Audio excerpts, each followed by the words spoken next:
Hidden by Margaret Peterson Haddix, Chapter 10. When Luke went down to supper, he saw that Mother had set his 2 loaves of bread out on the china plate she used for holidays and special occasions. She was showing off the bread, the way she used to tape up the crooked drawings Matthew and Mark brought home from school when they were little. But something had gone wrong. Maybe Luke hadn't used enough yeast, or he'd kneaded the dough too much or too little, and the loaves had turned out flat. They looked lopsided and pathetic in the center of the table.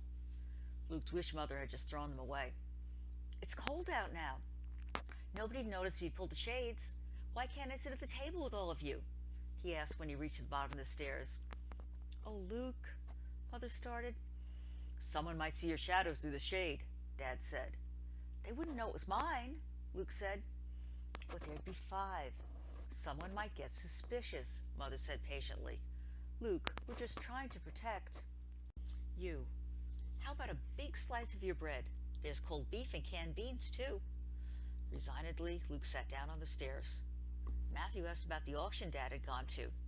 "I drove all that way for nothing," Dad said disgustedly. "I waited 4 hours for the tractors to come up, and then I couldn't even afford the first bid." "At least you got home in time to fix that back fence before dark," Mother said, cutting the bread. "And yell at me," Luke thought bitterly. What was wrong with him? Nothing had changed, except he'd maybe seen a face that maybe belonged to someone like him.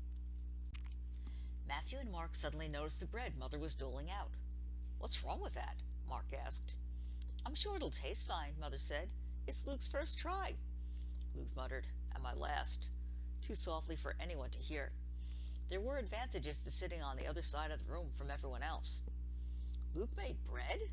Mark said incredulously. "Yuck." "Yeah. And I put special poison in one of the loaves that only affects 14-year-olds, Luke said. He pantomimed death, clutching his hands around his own neck, letting his tongue hang out of his mouth and lolling his head to the side. "If you're nice to me, I'll tell you which loaf is safe." That shut Mark up, but earned Luke a frown from Mother. Luke felt strange about the joke anyway. Of course he'd never poisoned anyone. But if something happened to Matthew or Mark, would Luke have to hide anymore?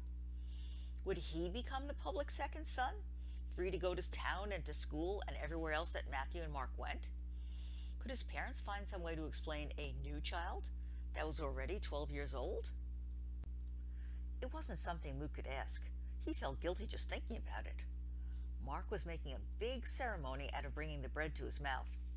"I'm not scared of you," he taunted, and took a big bite. He swallowed with great difficulty and pretended to gag.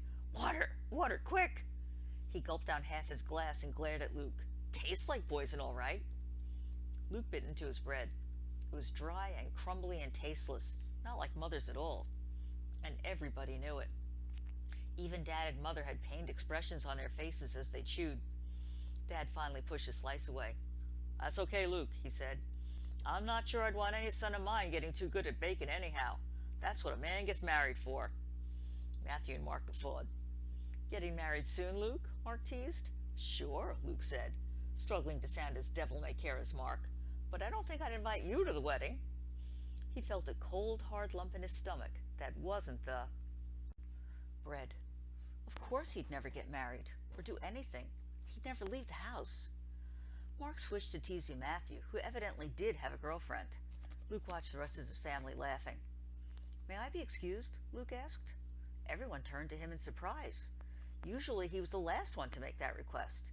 Mother often begged Matthew and Mark, "Can't you wait and talk to Luke a little bit longer?" "Done already?" Mother asked. "I'm not very hungry," Luke said. Mother gave him a worried look, but nodded anyway. Luke went to his room and climbed onto the stool by the back fence. In the dark, it was easier than ever to see into the houses of the new neighborhood. Their windows were lit up against the night. Some families were eating like his. He could see one set of 4 people around the dining room table, and one set of 3. Some families had their curtains or shades drawn, but sometimes the material was thin, and he could still see shadows of the people inside. Only the Sports family had all their windows totally blocked, covered by heavy blinds.